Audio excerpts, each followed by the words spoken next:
नमस्कार दोस्तों, स्वागत है आपका हमारे चैनल धर्मो रक्षिता रक्षिते में।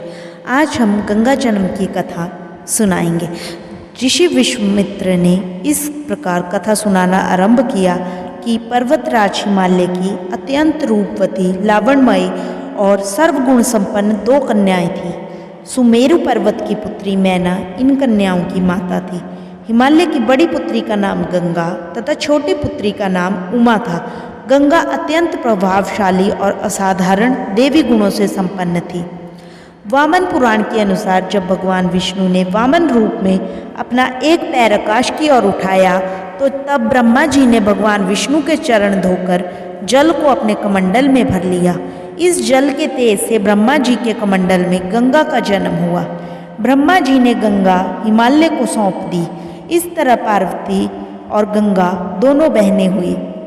वो किसी बंधन को स्वीकार न कर मनमाने मार्गों का अनुसरण करती थी। उसकी इस असाधारण प्रतिभा से प्रभावित होकर देवता लोग विश्व के ज्ञान के दृष्टि से उसे हिमालय से मांगकर ले गए। पर्वतराज की दूसरी कन्या उमा बड़ी तपस्विनी थी। उसने कठोर और साधारण तपस्या करके महादेव जी को वर के रूप में प्राप्त किया। वत्सराम, तुम्हारी ही अयोध्यापुरी में सगर नाम के एक राजा थे। उनकी कोई पुत्री नहीं थी। सगर की पटरानी केशनी विंध्य प्रांत के राजा की पुत्री थी। केशनी सुंदर, धर्मात्मा और सत्यपरायण महिला थी। सगर की दूसरी रानी का नाम सुमति था, जो राजा अरिष्टनेमि की कन्या थी। दोनों रानियों को लेकर महाराज सगर हिमालय के भृगुप्रस्थवन नामक प्रांत में जाकर पुत्र प्राप्ति के लिए तपस्या करने लगे थे। उनकी तपस्या से प्रसन्न होकर महर्षि भृगु ने उन्हें वर दिया कि तुम्हें बहुत से पुत्रों की प्राप्ति होगी। दोनों रानियों में से केवल एक ही पुत्र होगा जो कि वंश को बढ़ाएगा और दूसरी के 60,000 पुत्र होंगे। कौन सी रानी कितने पुत्र चाहती है, इसका निर्णय वे स्वयं आपस में मिलकर कर लें। केशनी ने वंश को बढ़ाने वाले एक पुत्र की कामना की और गरुड़ की बहन सुमति ने 60,000 बलवान पुत्रों की। विश्वामित्र के इतना कहने पर राम ने कहा, हे भगवान, जब गंगा को देवता लोग सुरलोक ले गए तो वह पृथ्वी पर कैसे अवतरित हुई और गंगा को त्रिपथगा क्यों कहते हैं? इस पर ऋषि विश्वामित्र ने बताया, महादेव जी का विवाह तो उमा के साथ हो गया था, किंतु 100 वर्ष तक भी उनके किसी संतान की उत्पत्ति नहीं हुई। एक बार महादेव जी के मन में संतान उत्पन्न करने का विचार आया। जब उनके इस विचार की सूचना ब्रह्मा जी सहित देवताओं को मिली तो वो विचार करने लगे कि शिव जी के संतान के तेज को कौन संभाल सकेगा। उन्होंने अपनी इस शंका को शिव जी के सम्मुख रखा। उनके कहने पर अग्नि ने यह भार ग्रहण किया और परिणाम स्वरूप अग्नि के समान महान तेजस्वी स्वयं कार्तिकेय का जन्म हुआ।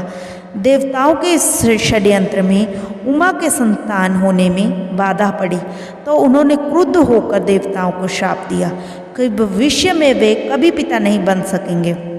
इस बीच सुरलोक में विचरण करती हुई गंगा से उमा की भेंट हुई। उचित समय पर रानी केशनी ने असमंजस नामक पुत्र को जन्म दे दिया। रानी सुमति के गर्भ से एक तुम्बा निकला जिसे फोड़ने पर छोटे छोटे 60,000 पुत्र निकले। उन सबका पालन पोषण घी के घड़ों में रखकर किया गया। काल चक्र बीतता गया और सभी राजकुमार युवा हुए। सगर का ज्येष्ठ पुत्र असमंजस बड़ा दुराचारी था और उसे नगर के बालकों को सरयू नदी में फेंककर उन्हें डूबते हुए देखने में बड़ा आनंद आता था। इस दुराचारी पुत्र से दुखी होकर सगर ने उसे अपनी राज्य से निर्वासित कर दिया। असमंजस के अंशुमान नाम का एक पुत्र था। अंशुमान अत्यंत सदाचारी और पराक्रमी था। एक दिन राजा सगर के मन में अश्वमेध यज्ञ करने का विचार आया। शीघ्र ही उन्होंने अपने इस विचार के कार्य रूप में परिणति कर दी। राम ने ऋषि विश्वामित्र से कहा, गुरुदेव, मेरी रुचि अपने पूर्वज सगर की यज्ञ गाथा को विस्तार पूर्वक सुनने में है। अतः कृपा करके इस वृतांत को पूरा सुनाइए। राम के इस तरह कहने पर ऋषि विश्वामित्र प्रसन्न होकर कहने लगे, राजा सगर ने हिमालय और विंध्याचल के बीच की हरी भरी भूमि पर एक विशाल यज्ञ मंडप का निर्माण करवाया। फिर अश्वमेध यज्ञ के लिए श्यामकरण घोड़ा छोड़कर उसकी रक्षा के लिए पराक्रमी अंशुमान को सेना के साथ उसके पीछे पीछे भेज दिया। यज्ञ की संभावित सफलता के परिणाम की आशंका से भयभीत होकर इंद्र ने एक राक्षस का रूप धारण करके उस घोड़े को चुरा लिया। घोड़े की चोरी की सूचना पाकर सागर ने अपने 60,000 पुत्रों को आदेश दिया कि घोड़ा चुराने वाले को पकड़कर या मारकर घोड़ा वापस लाओ। पूरी पृथ्वी में खोजने पर जब घोड़ा नहीं मिला तो इसकी आशंका से कि किसी ने घोड़े को तहखाने में न छुपा रखा हो, सगर के पुत्रों ने संपूर्ण पृथ्वी को खोदना आरंभ कर दिया। उनके इस कार्य से असंख्य भूमितल निवासी प्राणी मारे गए। खोदते खोदते वो पाताल लोक तक पहुँचे। उनके इस नृशंस कृत्य की देवताओं ने ब्रह्मा जी से शिकायत की तो ब्रह्मा जी ने कहा कि ये राजकुमार क्रोध और मद में अंधे होकर ऐसा कर रहे हैं। पृथ्वी की रक्षा कर दायित्व कपिल पर है, इसलिए वो इस विषय में कुछ ना कुछ अवश्य करेंगे। पूरी पृथ्वी को खोदने के बाद भी जब घोड़ा और उसको चुराने वाला चोर नहीं मिला तो निराश होकर राजकुमारों ने इसकी सूचना अपने पिता को दी। रुष्ट होकर सागर ने आदेश दिया कि घोड़े को पाताल में जाकर ढूंढो। पाताल में घोड़े को खोजते खोजते वो सनातन वसुदेव कपिल के आश्रम में जा पहुँचे। उन्होंने देखा कपिल देव आंखें बंद किए बैठे हैं और उन्हीं के पास यज्ञ का वो घोड़ा बंधा हुआ है।